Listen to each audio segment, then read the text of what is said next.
How to check generation of iPhone SE in 2022. So click on settings and then go to general, and from here you can then click on about, and this will locate the model number. Now if you click on model number, it will change to a different code that starts with an A. So click on model number and then take note of what that is. So on my phone it says A2783. So now we're going to head over to the Apple website to find out which model numbers are what.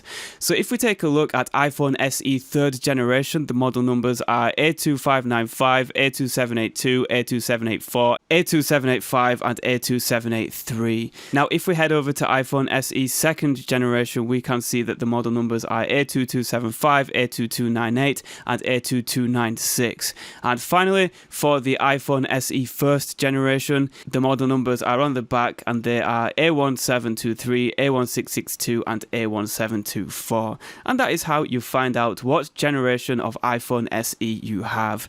If this helped, please leave a like and a nice friendly comment, and also click the subscribe button to help Minutemanual get to 100,000 subscribers.